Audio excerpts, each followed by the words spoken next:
पाँचवा classes. Students, आज के वीडियो में हम डिस्कस करने वाले हैं क्लास 11th के फिजिक्स का एक नया टॉपिक है। नया टॉपिक तो नहीं, जो हमने यूनिट्स के बारे में डिस्कस किया था उसके टाइप्स ऑफ यूनिट हम देख लेते हैं। टाइप्स ऑफ यूनिट क्या, कुछ तरीके की सिंपलर हमारी यूनिट्स होती हैं, उसके बारे में हम डिस्कस कर लेते हैं। ठीक है, क्या होती है हमारी फंडामेंटल,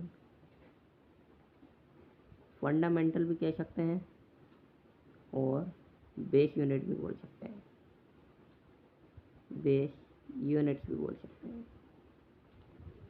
ठीक है स्टूडेंट्स, देखो यूनिट यानी किसी भी फिजिकल क्वांटिटी की कोई ना कोई पर्टिकुलर यूनिट होती है जिसमें हम उसे मेजर करते हैं। ठीक है students, the unit for the fundamental or base quantity के are called fundamental or base unit. इसका क्या मतलब हुआ, देखो मान लो कोई छोटी यूनिट है, उसे तो आप इजीली मेजर कर सकते हो। देखिए लेंथ है, किसी पर्टिकुलर जगह की लेंथ है, आप उसे इजीली मेजर कर सकते हो कि यहाँ पे इतनी सी, ये यहाँ से इतनी मीटर चौड़ी है, इतनी मीटर लंबी है। ठीक है, इतनी इसकी लेंथ है, इतनी इसकी ब्रेथ है, आप इजीली उसे मेजर कर सकते हो।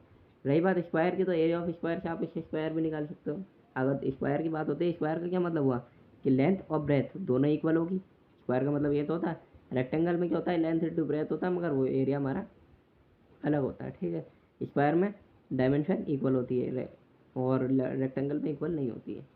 तो देखो, तो जैसे कि मान लो कोई बहुत बहुत बड़ी क्वांटिटी है, मान लो लेंथ लेंथ आप वैसे मीटर में तो कर लेते हो। अगर ज़्यादा लेंथ आ गई, मान लो डिस्टेंस आ गई, तो आप किलोमीटर में आ जाती है। ठीक है, तो मीटर क्या बड़ी हो गई किलोमीटर, 1 किलोमीटर में 1000 मीटर होते हैं। ठीक है, तो 1 मीटर में 100 सेंटीमीटर होते हैं। ठीक है फ्रेंड्स, और जो और ज़्यादा हो जाता है वो माइल्स में आ जाती है। ठीक है, माइल्स में आ जाती है। 1 माइल में हमारा 3 किलोमीटर होते हैं, 3 पॉइंट समथिंग किलोमीटर होते हैं। ठीक है फ्रेंड्स, तो मैं आपको ये बताना चाह रहा हूँ कि यूनिट्स भी अपने अपनी एक पर्टिकुलर वैल्यू पर चेंज होती रहती है। यानी कि बहुत बहुत ज़्यादा में आप मेजर कर सकते हो, ज़्यादा से ज़्यादा में आप मेजर कर सकते हो। किलोमीटर में भी करो, मीटर में भी करो, मीटर स्क्वायर में भी कर सकते हैं। ठीक है, एरिया जो करा जाता है वो स्क्वायर मीटर स्क्वायर में करा जाता है। तो इस टाइप से कुछ कुछ बड़ी यूनिट्स को हम इजीली डिफाइन नहीं कर पाते हैं, बस थोड़ा सा हमें मान लो जैसे उसका चार्ज है, प्रोटॉन का चार्ज है, इलेक्ट्रॉन का चार्ज है, तो ये इतने इतने छोटे होते हैं कि हमें इसमें 10 की पावर लगानी पड़ती है। ठीक है, इतने इतने छोटे होते हैं कि हमें इसमें 10 की पावर लगानी पड़ती है। जो जो बहुत बहुत बड़े होते हैं उसमें 10 की पावर लगानी पड़ती है पॉजिटिव में, और जो बहुत बहुत छोटे होते हैं उसमें 10 की पावर लगानी होती है नेगेटिव में। ठीक है स्टूडेंट्स, तो इस टाइप का हम क्या बोलते हैं, फंडामेंटल और बेस यूनिट्स बोलते हैं। ठीक है, the units, the units for the fundamental base quantity, fundamental base quantities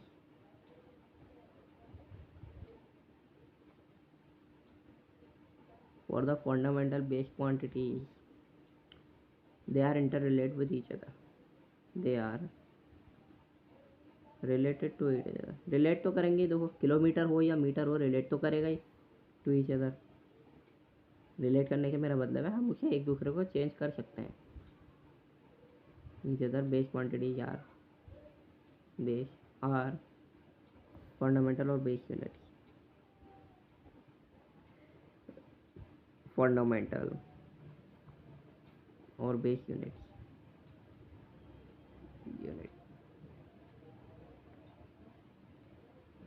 इस टाइप को हम क्या बोलते हैं, base unit, fundamental or base unit. अब देखते हैं डिराइव्ड यूनिट्स क्या होते हैं। Such units obtained for the derived quantities are called derived units.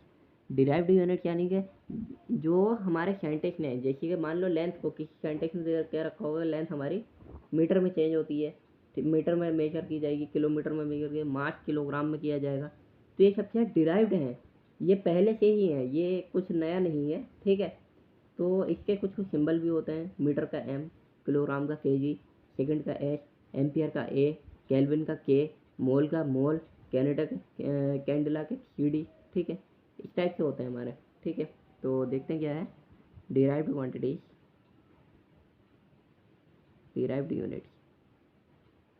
Derived units क्या है, सच यूनिट्स,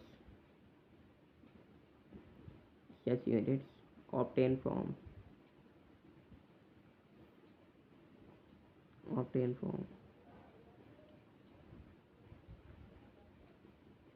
derived quantities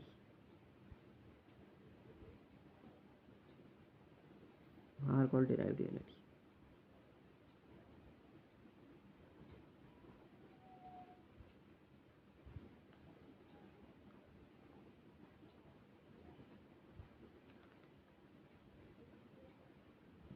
ठीक है स्टूडेंट, तो ये होती है हमारी डिराइव्ड यूनिट्स। अब देखते हैं सिस्टम ऑफ यूनिट क्या होती है। A complete set of these units both the base units and derived units is known as system of units. इन दोनों यूनिट्स का जो कंप्लीट सेट होता है, यानी कि इन दोनों कॉम्बिनेशन, बेस्ड यूनिट और डिराइव्ड यूनिट। बेस्ड यूनिट वो जो हमारी बड़ी से बड़ी क्वांटिटीज़ में भी मेजर की जा सकती है, डिराइव्ड यूनिट्स वो जो हमें डिराइव्ड क्वांटिटीज से हमारी जो होती है, ठीक है। इन दोनों का जो कॉम्बिनेशन होगा, सेट होगा, वो होगा system of units. System of units, ठीक है फ्रेंड। सिस्टम ऑफ यूनिट्स क्या होता है, दोनों क्वांटिटीज़ का सिस्टम, यानी कि दोनों क्वांटिटीज़ का कंप्लीट सेट कह सकते हो, दोनों क्वांटिटीज़ का आप कोलिजन कह सकते हो, ठीक है। A complete set, complete set a complete set of these units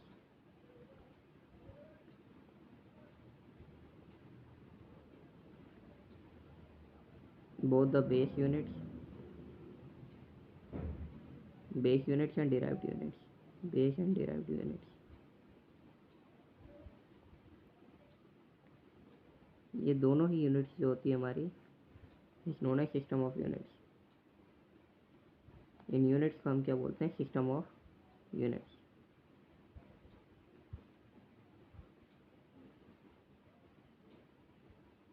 इन दोनों यूनिट्स को हम क्या बोलते हैं, सिस्टम ऑफ यूनिट्स बोलते हैं, ठीक है friends. Okay, thank you friends, channel को सब्सक्राइब करो, वीडियो को लाइक करो।